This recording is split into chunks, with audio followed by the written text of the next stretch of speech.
Houston నుండి New York వెళ్లే United airlines విమానానికి పెను ముప్పు తప్పింది.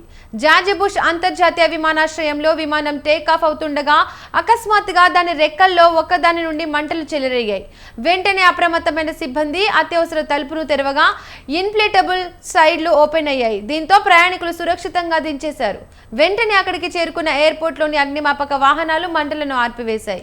ఈ ఘటనలో ఎవరికీ గాయాలు కాలేదని హ్యూస్టన్ ఫైర్ డిపార్ట్మెంట్ అధికారులు తెలిపారు.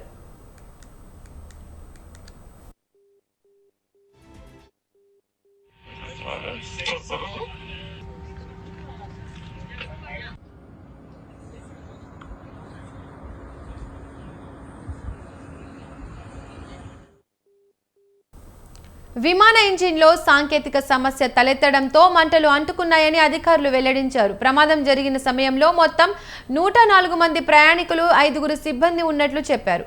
ప్రయాణికుల కోసం ప్రత్యామ్నాయంగా మరో విమానాన్ని ఏర్పాటు చేసి పంపించారు.